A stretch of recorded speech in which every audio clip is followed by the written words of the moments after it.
So first we're going to be talking about the history of feminism, going through the different waves of feminism.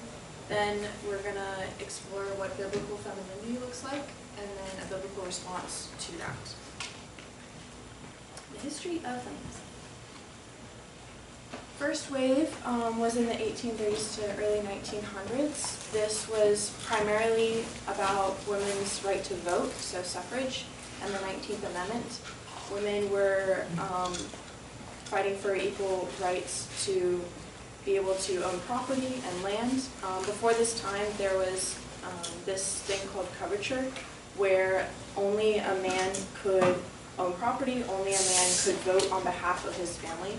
So it would be one vote per household in any election, unlike today where we all are voting. You know, there's an election coming up. So the legal status of a married woman was considered to be under her husband's protection and authority. Women wanted to push against this and have liberation from men. Feminists believed that this was a patriarchal system that oppressed women, and women who could not vote were subject under their husbands, and they felt like they didn't have a say in elections. Some women who were at the forefront of this movement were Elizabeth Cady Stanton. She organized the first women's rights convention in Seneca Falls, New York. This was a fight for women's suffrage. It was the first meeting of its type, where people were discussing the women's rights to vote in general. This had never been discussed before in like a meeting specifically for it. She also did a lot of the writing for the movement. She was a mother, she had kids, she couldn't travel a lot, so she was kind of the pen for the movement. She wrote History of Women's Suffrage and the Women's Bible. She was also the president of the National American Women's Suffrage Association. The next woman at the forefront was Susan B. Anthony. She was able to travel because she didn't have any kids, she was single, so she traveled, she spoke at many conventions, and just kind of expressed the women's desire to be able to vote. She gave up to 75 to 100 speeches per year, which that's a lot of talking. She was involved with the abolitionist and temperance movement, so at this time, women were also pushing against alcoholism in the United States, and a lot of times men would go out drinking, then they'd come home and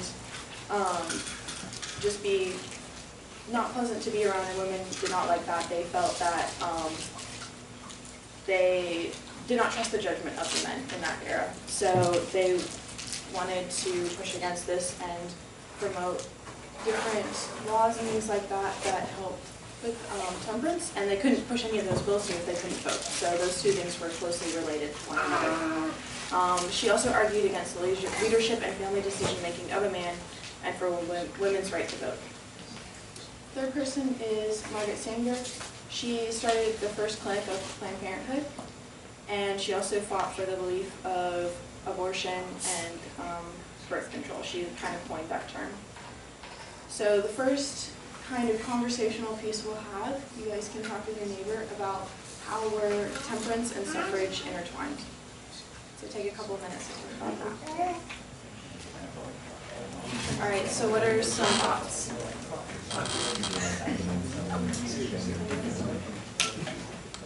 They needed to be able to vote so that they could get rid of alcohol.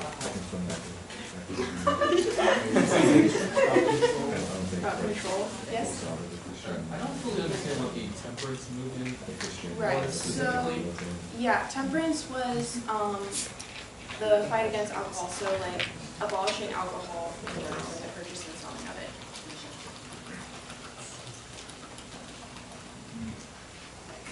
Alright, so moving on to second wave feminism. Second wave kind of came about around an industry boom, so a lot of technology was starting to be manufactured and things like that. Before the 50s, families, it was kind of a struggle to survive sometimes. There's a lot of work to be done around the house, a lot of gardening, sewing, cooking, and not a lot of modern technology. So even something as simple as making clothing for your children would take weeks. And you'd have to, as a woman, cook the food, do all these things, and it was a lot of work, but it did keep you busy. Once technology came about, this woman's work became easy. There was a lot less work to do around the house, and thus it was almost less satisfying or less fulfilling. A woman's purpose was kind of taken away from her when these machinery and mechanisms came into play. They were very useful things, granted, but they were taking away a role that women had for so long, and they kind of didn't know what to do about it. They were under challenged, and they had a lot of prosperity, but didn't know what to do with it. So they got bored. They were sitting around. This was the era where you see a lot of pictures of the women, and they're all like in their pretty dresses, and they have the makeup on because that's what they had time to do, was make themselves look pretty. And they didn't have to spend their time working as much anymore. And with this boredom, they saw that the men still had careers and were doing other work in the marketplace, and they desired that. Next question. Why were women so miserable in the 50s and 60s? Sorry. Go ahead.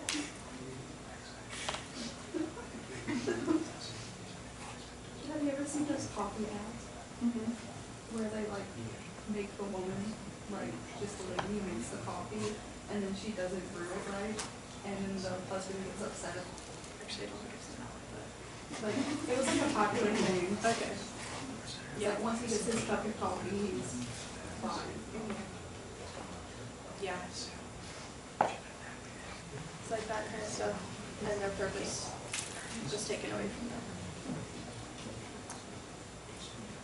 So some people who were also at the forefront of this movement, Betty Friedan, she wrote the Feminine Mystique, which is one of the most prominent feminist publications.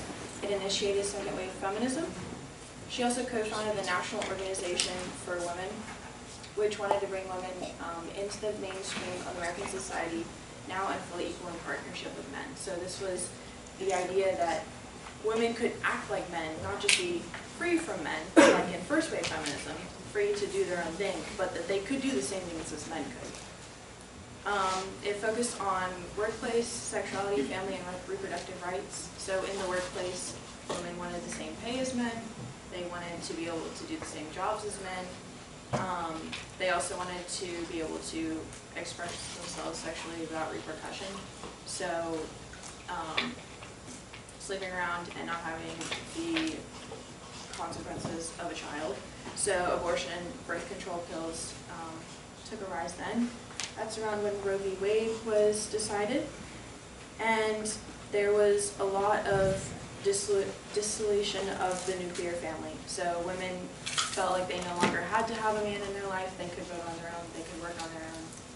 And there was no longer a solid family unit as the cornerstone of American society.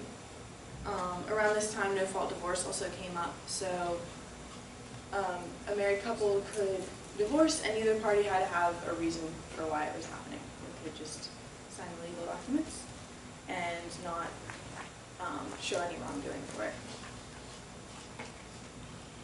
So in Luke 12:48, it says, "To whom much is given, much is required." So discuss with your neighbor, what were women given and what did they do with it? All right.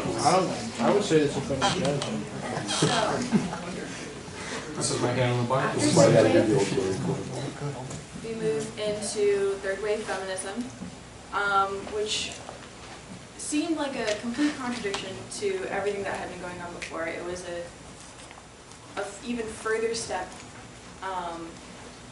into femininity that they considered rejecting the terms feminism for their movement because they were completely destructing the gender conformities of men and women, right? They wanted to merge the two together in the eyes of the people. So to call the movement feminism would be kind of a contradiction of what they were trying to do, because they're like, well, we're for everybody, we're not just for women. And they decided to focus on denying oppressive gender roles and continue to reject the need for a nuclear family. It was no longer women advocating for freedom and equality, but women asserting that there was no difference between men and women. Women could do the same stuff, they were the same thing, there was no difference. And it continued into that. There was also a lot of disagreement within the movement itself, right? People would claim one thing, and then they were third-wave feminists, and other third-wave feminists would disagree with them. There's a lot of conflict within the movement itself. One of the individuals who helped lead this movement was Naomi Wolf. She wrote The Beauty Myth. Her argument was that the social power of women has increased over time as feminism has picked up its role with the first and second waves. Women have been able to do more and express themselves more, but they felt like they had to reach unrealistic beauty standards within the workplace and things like that. And she thought that the pressure of this leading to focus on appearance and unhealthy behavior, it led to things like anorexia, and she was very critical of this. She did not like the over-feminization of appearance and wanted to get rid of that. And so in that way, she was anti-feminine in a way. So it's very contradictory the way that they word things. But she was very critical of pro-choice movements and of pornography. Just a lot of ways that society was expressing itself sexually of the time. She was very critical of it. And other third-wave feminists criticized her for this. Christina Hoff Sommers said that the numbers that she wrote about with anorexia were much lower than she had reported. They also, a lady named Camille Pagaya, I believe is how you say it, criticized Wolf for blaming anorexia on the media. So she was saying, well, you're just putting all the fault of these women on the media and what they have been telling them this whole time. And then Wolf said about Pagaya, she said she poses as a sexual renegade, but is in fact the most dutiful of patriarchal daughters. So a lot of disagreement between these people. And it goes to show that they didn't exactly know what they were fighting for. They didn't have a specific agenda like in the first and second waves, right? First wave, we have the temperance, we have the right to vote. Second wave, we have working in the marketplace and kind of being allowed to have the same careers that men had. And in this wave, it was all over the place, right? They didn't see any difference between men and women, so how could they know what they're fighting for if they don't even know what a woman is? And this leads on to fourth wave, which is kind of where we're at now. This wave is very foggy, again, on what they're fighting for. It includes a lot of other micro movements within it that builds on third wave's inclusivity. They've led to bringing in other groups and arguments such as critical race theory and intersectionality, so combining the ideas of gender and race and kind of putting that into one argument of, well, we just need to accept everyone in the way that they are. And in this day and age, if you're a fourth wave feminist, you must also be things like a BLM ally, LGBTQ plus ally, trans ally, right? Supporting all these other movements along with feminism itself to be considered a feminist. It's a lot of postmodernist thinking, right? Your truth is what matters. You get to decide what's true for you.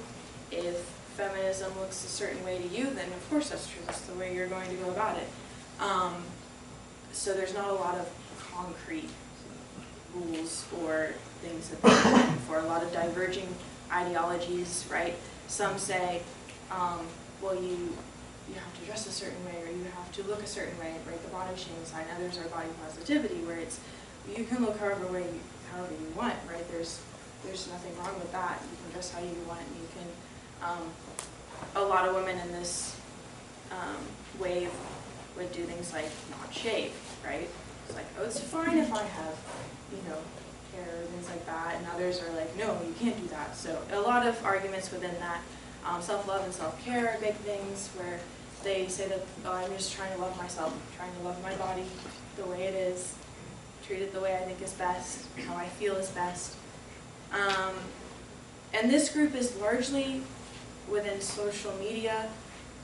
With the rise of things like Instagram and TikTok, people see the ways that other people are acting, dressing, arguing for certain things, and they attach themselves to that, right? They identify with that and then follow that agenda. And again, completely rejecting the nuclear family at this point. So there's also a fun picture there, so pretty bad.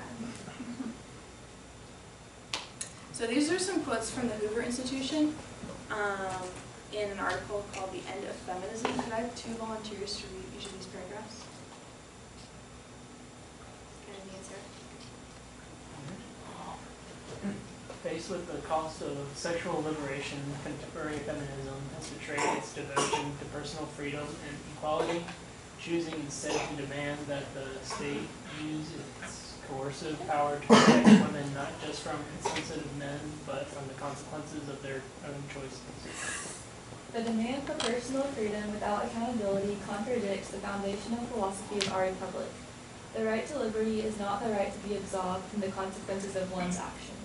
Taking responsibility is what makes one worthy of freedom and equal to others, who likewise must be accountable for their actions. Right. So,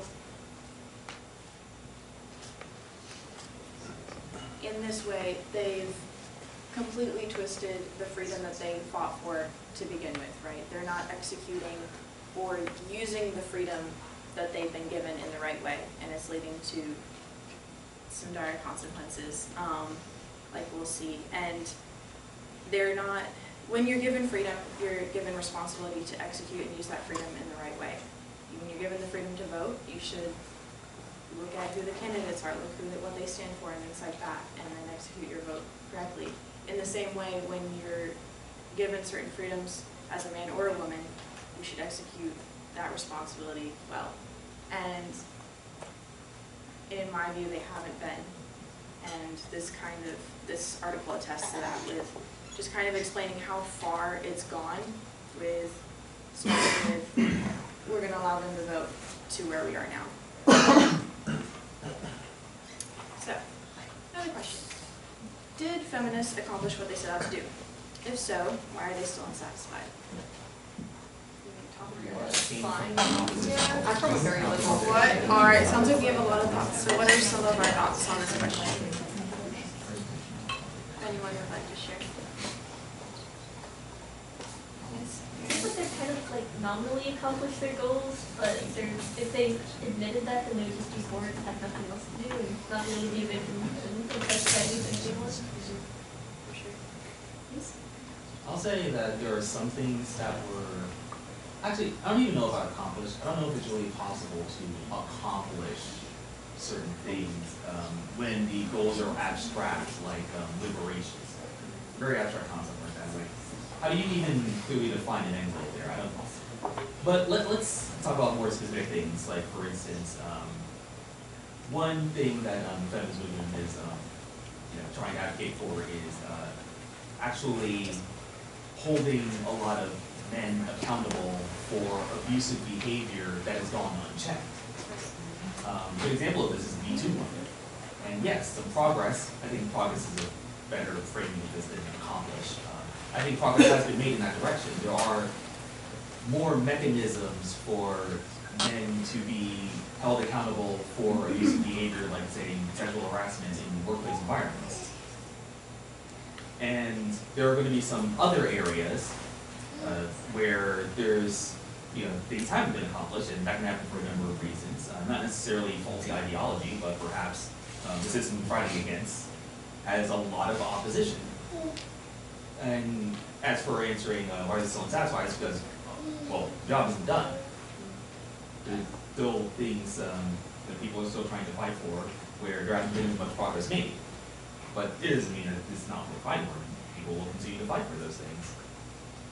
Yeah, the goalposts are no longer solid, right? So before we had the 19th Amendment, that was a solid goalpost that women could try to obtain. But now if it's something like like equality in the workplace, right, or like in the teen movement, there's nothing solid that they're fighting for. If they're fighting for, oh, I just don't want to be harassed in a certain way or treated a certain way, then like, how do you define that, right? How do you say one thing is a certain, like, harassment and one thing's not?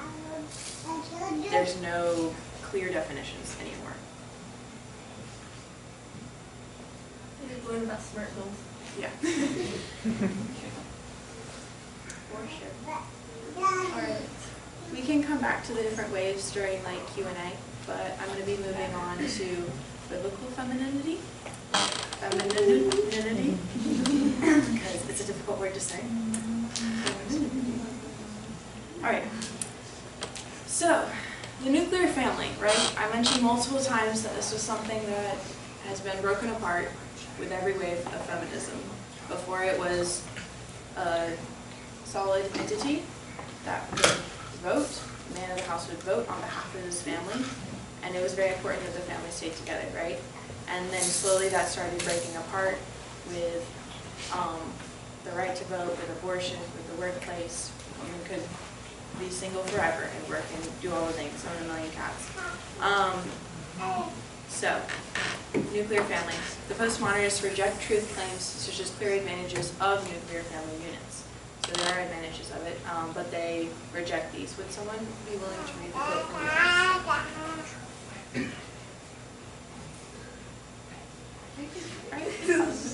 Okay, is it like This, just that little part? Okay. We disrupt the Western prescribed nuclear family structure requirement by supporting each other as extended families and villages that collectively care for one another, especially our children, to the degree that mothers, parents, and children are comfortable. thank you. So, specifically saying that they want to disrupt this. And then, does someone want to read the quote from the Wall Street Journal? Just a little bit longer.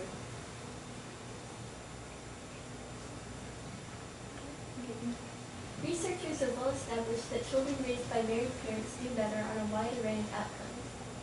They have stronger relationships with their parents, particularly with their fathers. They are also much less likely to experience physical, emotional, or sexual abuse. They have better health, exhibit less aggression, are less likely to engage in delinquent behavior, have greater educational achievement, and earn more as adults. They are also far less likely to live in poverty. Right.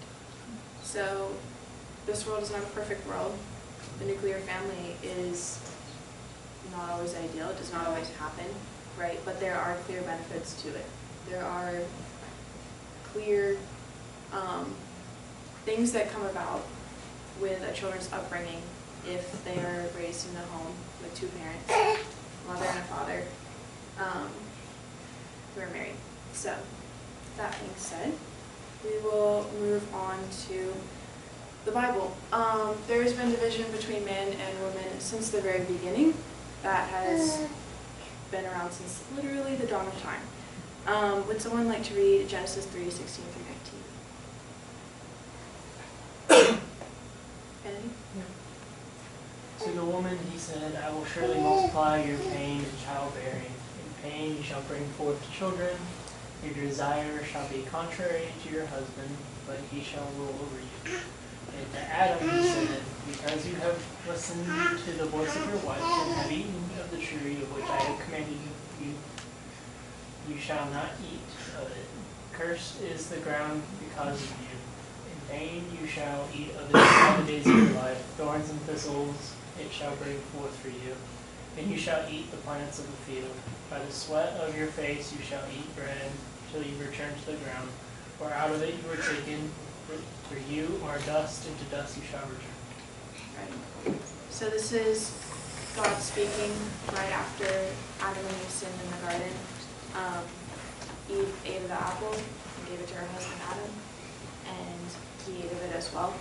And they were both deceived by the serpent, but they still did not operate in the way that God had intended, right? The woman sinned, told the man what to do, and the man followed. And God puts a curse on mankind. He puts on the curse of childbearing, and also contention between husband and wife, right? The woman's desire will be contrary to the husband, but he shall rule over her.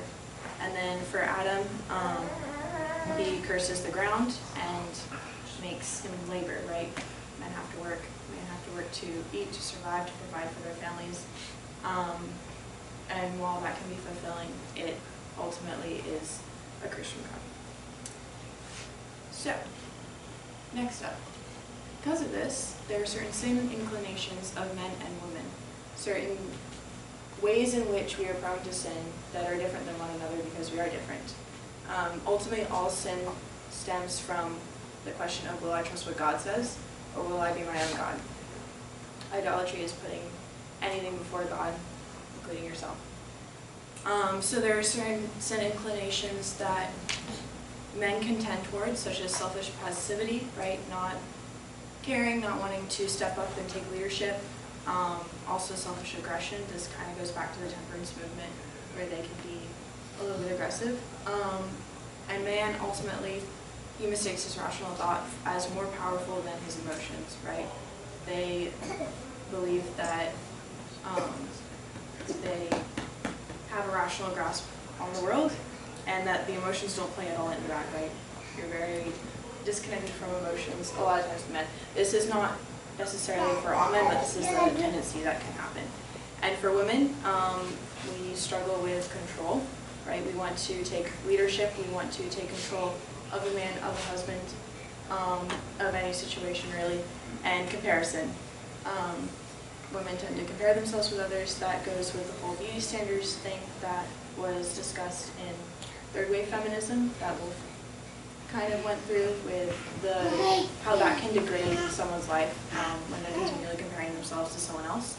And women also mistake their emotions for reality. We tend to see feelings as the only thing that really matters. And how we feel about a situation is the truth of that situation. A lot of times for females. Again, these are not mutually exclusive. Some men can struggle with the ones on the women's side, some women can struggle with things on the man's side, but they are a pattern in society that continues to happen. Headship and gender roles are important for both men and women to be sanctified or to be in great sin. These roles have been put in place by God, and when executed correctly, they are honoring to both the other person in the relationship and to God. And when they're done incorrectly, it is considered sin, and it's not God's intent for mankind. And God warns us against this in many passages, but I chose 3 for tonight. Could I have 3 volunteers to read, please? Perfect. All 3 come up at once. No temptation has overtaken you that is not common to man. God is faithful, and he will not let you be tempted beyond your ability, but with the temptation, he will also provide the way of escape, that you may be able to endure it. 1 Corinthians 10:13. Flee from sexual immorality. Every other sin a person commits is outside the body, but the sexually immoral person sins against his own body. Or do you not know that your body is a temple of the Holy Spirit within you, whom you have from God? You are not your own, for you were bought with a price, So glorify God in your body. 1 Corinthians 6:18-20. Now the works of the flesh are evident: sexual immorality, impurity, sensuality, idolatry, sorcery, enmity, strife, jealousy, fits of anger, rivalries, dissensions, divisions, envy, drunkenness, orgies, and things like these. I warn you, as I warned you before, that those who do such things will not inherit the kingdom of God. Galatians 5:19. Great. For the first one, Paul in Corinthians talks about how we all have these sin struggles, but we also have the capability to overcome them. And through God, he is faithful and will not let us be tempted beyond our ability. So that is an encouragement. But it's also a warning to watch out for those kinds of temptations that enter our lives. For the second one, fleeing sexual immorality, because as Christians, if we are Christians in this room, then our body is the temple of the Holy Spirit, and it should be treated as such. Anything contrary to what God has commanded us to do with our bodies is disregarding it as his temple. And then the third one in Galatians is right before the fruits of the Spirit, and it is all these things that are considered works of the flesh, right? When we submit ourselves to the flesh as opposed to God and allow those things to overcome us instead of using self-control. Then we have God's design. So his intent for how women should act and how men should act and how they should relate to one another. So would I have 3 more volunteers, please? Please, 1, 2, Grace. Therefore, a man shall leave his father and his mother and hold fast to his wife, and they shall become one flesh. Let marriage be held in honor among all, and let the marriage bed be undefiled, for God will judge the sexually immoral and adulterous. For because of the temptation to sexual immorality, each man should have his own wife, and each woman her own husband. 13:17. Thank you. So here God's design is very clear, what he has committed for us and how we live and how we relate to one another. It is clear that the man should take leadership, right? He will leave his father and mother, throw his wife, become one flesh. Marriage should be held in honor. It should not be considered as just this thing that happens. It's a legal contract, right? No, it's something to be honored and highly regarded according to God. And because of the temptation of sexual immorality, each man should have his own wife and each wife her own husband. And then also Titus. Someone want to read these verses? It's a little bit longer.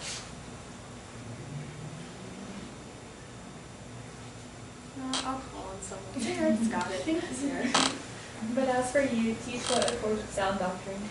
Older men are to be sober-minded, dignified, self-controlled, sound in faith, in love, and in steadfastness. Older women likewise are to be reverent in behavior, not slanderers or slaves to much wine. They are to teach what is good, and so train the young women to love their husbands and children, to be self-controlled, pure, working at home, kind, and submissive to their own husbands, that the word of God may not be reviled. Likewise, urge younger men to be self-controlled. So each of these decrees kind of hits upon a different aspect that was contradicted with each of the waves of feminism. Right, being submissive to your husbands, being submissive to the fact that he may vote on your behalf as a family, and yes, you can have a say in that, but perhaps that is a way to submit to him. And working at home, right, the second wave with wanting to work outside in the marketplace and have a career, there's nothing morally wrong with that, but young women are told to do a specific thing in Scripture. And the younger men to be self-controlled is because of the temperance movement, right? Men not caring for their wives in the correct way, being losing control of their bodies through this way, and submitting themselves to anger as opposed to self-control. So, we are made in the image of God. That's what imago Dei means. And we bear his likeness, so we should act like it. We are stewards of what we are given. We are given many things on this earth from God, and we are to use that correctly. We are given different roles and different things that we should do with these roles, and we are co-heirs of eternity in heaven if we believe in Christ. Both men and women can inherit this eternity in heaven with Christ, and ultimately they are seen as equal in God's eyes in this way. We are equal in value but different in purpose. There's nothing that makes a man more valuable than a woman, and there's nothing that makes a woman more valuable than a man, but we may act that value out in different ways. There are distinct gender roles in the Bible, from something as simple as childbirth and headship to protecting a family or making the culture of a family, right? How does your family look? How does your family carry itself? How does it act around other people? And God says that there is to be one man and one wife, covenanted in marriage for the purpose of unity and family. Biblical response. So, as a response to all of this stuff going on in the world, I would encourage you to embrace biblical views of identity, gender, marriage, and sexuality. In fact, most Christian churchgoers are women today. There's a decline of men in the church. It is primarily women now. And I would pose the question of why would this be the case if biblical views of femininity are oppressive? Why would all these women be going to church? Why would they be worshiping a God if they consider him patriarchal? Seek to outdo each other in honor, especially your spouse. Honor each other's roles and regard those with respect and love. Seek to submit to Scripture's mandate for Christian living, no matter where you are or what kind of, like whether you're married or not married. God has a plan for you. He has specific orders for you to follow and certain things for you to do as you walk out the Christian faith. So read the Scriptures, figure out what that is for yourself, and ultimately follow the Holy Spirit's guide with that. Seek to glorify God within the boundaries of his design for you, along with that. So if you are called to headship, then execute that well. If you're called to rear and raise children, execute that well. If you're called to a career, which is a calling, execute that well. Men, be masculine. Your example is Christ. And women, be feminine. We have many examples in the Bible of wonderful women, not to mention Proverbs 31. Very clear example of how a woman is to act. And be willing to build nuclear families and reject the divorce and selfishness of today. Sources? Questions?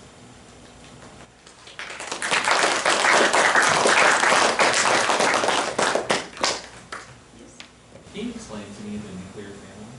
Yes. Nuclear family is one wife, one husband, children. Married. Yes? Expanding upon the nuclear family, do you think that there are benefits of multi-generational households? Like people from multiple generations living in the same household. Yeah, so like Yeah. let's say you still like as your parents age, they sell their larger house and move in to like your home and help raise their grandkids and that kind of thing. So it's still a man and a woman together in the same house with their kids, but then there's also the added support structure of like the grandparents, for instance. Mm-hmm. I think there is. I think that kind of ties in with this Titus passage where it's talking about older men and older women relating to younger men and younger women. We can't learn from the mistakes of the previous generation without actually talking to them and learning from them. And I think that's very important. Also, a lot of the values of a family, when we're talking about the culture itself, they carry through when each generation talks to the previous one. So would you say that the nuclear family is at minimum the like mother, father, and their children, but then could also be expanded beyond that? Yeah, I could say that.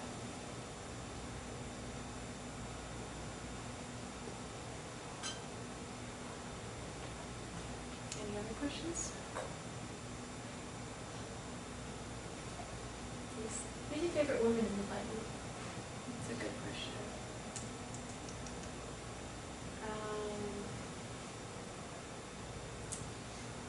I really like Ruth. Yeah. Ruth, her devotion to Naomi, and then her devotion to Boaz. And how she is ultimately always devoted to God, but how that plays out in her relationships with other people. We got three. We'll go blue shirt first. So you were talking about the sin inclinations, about between men and women. What describes them as sin exactly? How, like, when you said men, when they're selfish, like what amount is sin? And I guess. Like what makes Like, selfishness? well, I guess, can you call them sin? I guess. Like when you said women, when they take control, that's sin, right, in the relationship. Right. I think when it's a direct violation of what God's called them to, then that can be sin. So do you mean like complete control? Like the woman replaces the role of the man in the relationship? Or like what degree of control are we talking about? I think for that, it could depend on a case-by-case basis. I don't really Yeah. know. But I think a lot of that too is like the action and then also the heart posture behind it. I mean, we talk a lot about heart posture, but if her desire is just to rebel, right? Rebellion is ultimately where that comes from. If she wants to rebel against the man's authority, the Bible says rebellion is as of the sin of witchcraft. So that's obvious. Yes? Can I add to that? This is just a thought. If there's a woman taking over control of the relationship and it's led by her wanting to rebel against her husband, that'd be on her. But if she's having to step up because her husband is a lazy potato, I think that's on him. Yes. But I think there's a lot of nuance in that question. Yeah. So it kind of depends on the situation. I'm curious, in this context with submissive women as well. With women submitting to men.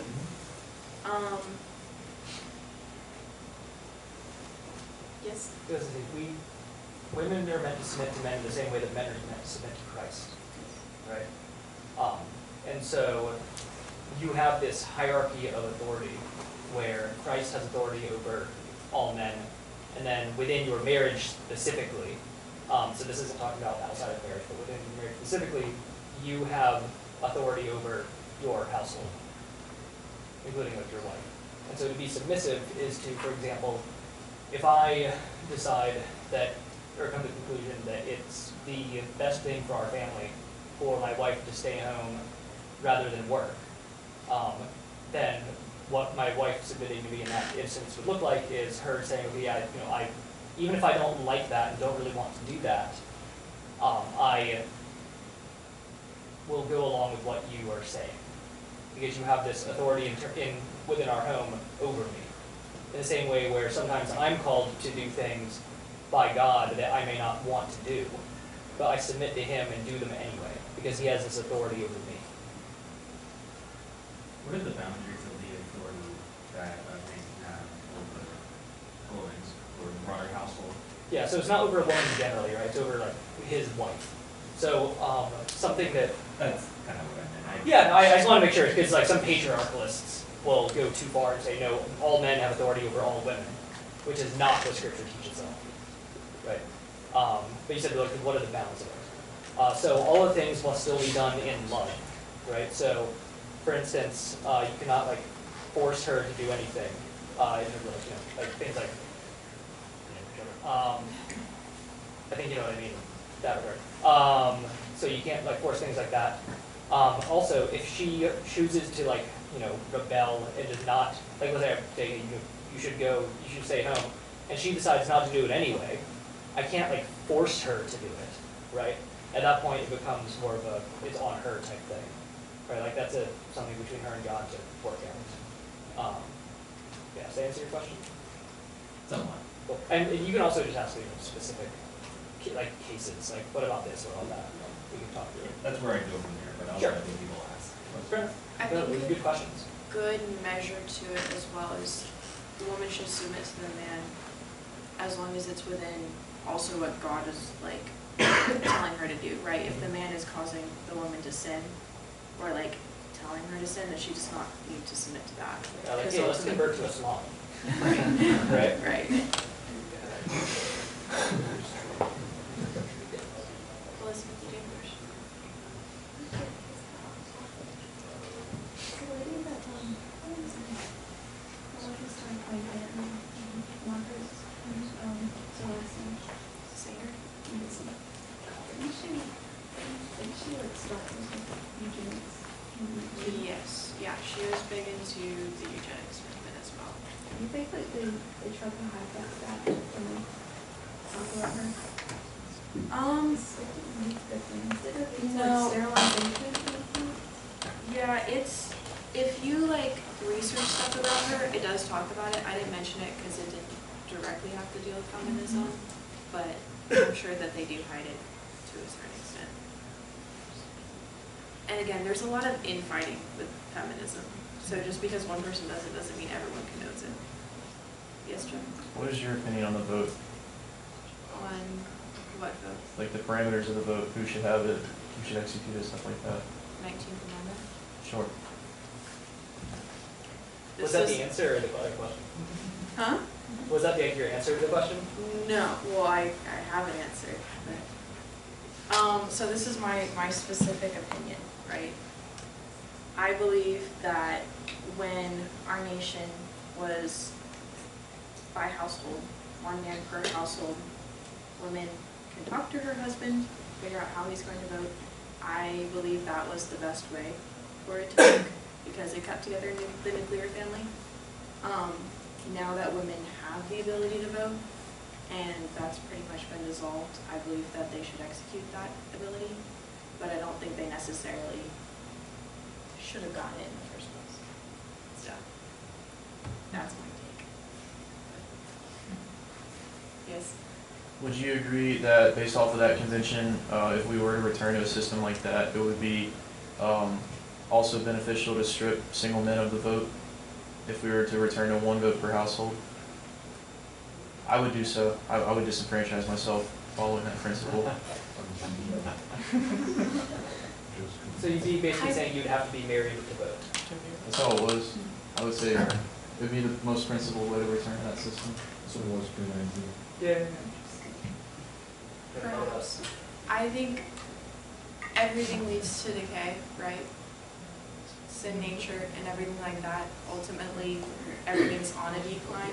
So I don't think we're ever going to return to that position ever. But if we were, sure. Yes, Charlie? Going the other direction, Yes. if we continue with the way society is going right now, what do you think about women, because they're allowed to vote and, you know, cast their vote into society and shape society, they also have to be drafted? They also have to be what? Drafted. Like, men can vote, but they also have to be drafted. Women can vote, but they don't have to be drafted. As of 2024, you do. That got set in the congressional bill this year. Never mind. We can get drafted now. So Okay. What are your thoughts on that? Good luck. I'm not a fan. I'm not a fan.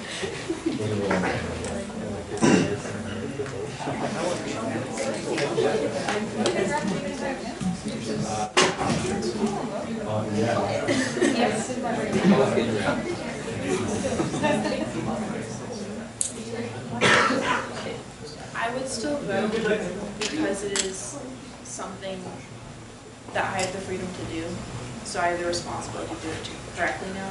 Kind of what we were talking about. One of the ways we were talking about responsibility, right?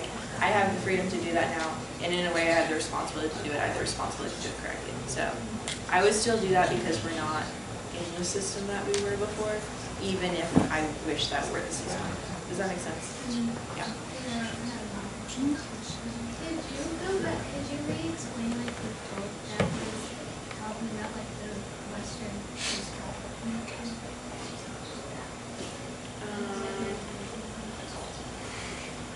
This one? Yes. Could you With the BLM one or the Wall Street Journal? BLM. So it says, we disrupt the Western prescribed nuclear family structure requirement by supporting each other's as extended families and villages, by collectively caring for one another, especially our children, to the degrees that mothers, parents, and children are comfortable. Right? So what they're saying is the nuclear family is no longer the unit of society. Like, you can be your own unit, you can have like 2 women and they're like considered a family, right? Or like a village, they put it, I don't quite know village. But that they, like anyone who cares for one another is considered a family in their eyes and no longer the nuclear structure that we were talking about earlier. So what they say like Western is kind of and that's where they like accept same-sex marriage and smart girls like that. Yeah, I think you're talking about like historically, like when our nation was first founded, but I'm not quite sure. Yes. Do you think that feminism was like, I just lost the word, inevitable to happen at some point, or something very similar to the feminist movement, or just happened eventually this week? Probably. Yeah.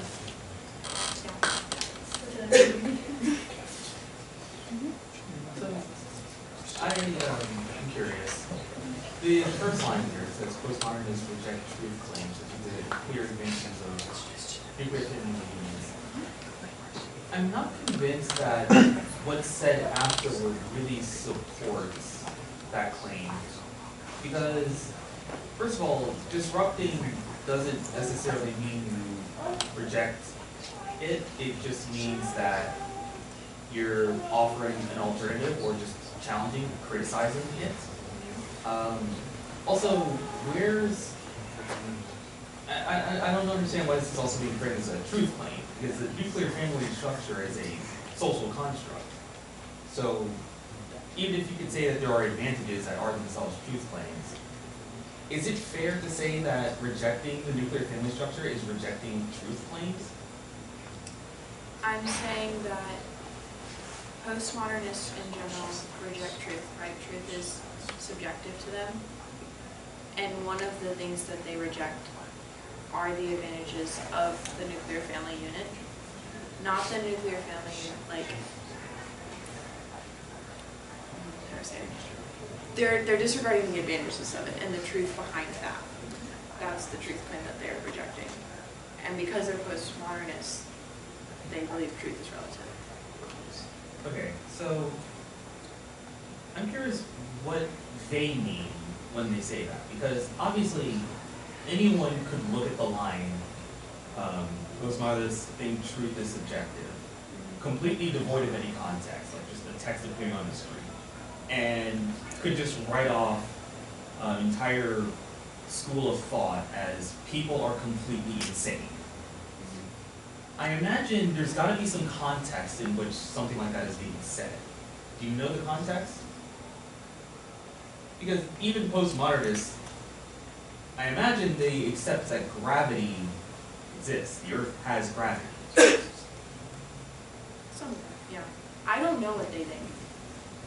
So I can't, like, I know what they say, but I don't know their thought process behind it. So I work with a postmodernist. And we've had these kinds of like conversations, and even things like gravity existing. He would say like if I was a physicist doing physics, then sure gravity exists, but like if it's in a different context, maybe not. It's so like it's very context dependent. So like also so he works as we both work as engineers, and so when I ask him like about other like if truth is like objective. He's like, when I'm doing my engineering, like, sure, but like, not in like my everyday life, And I just don't know how you intellectually square that. But like, that's the kind of mentality he has, like, as an explicit postmodernist.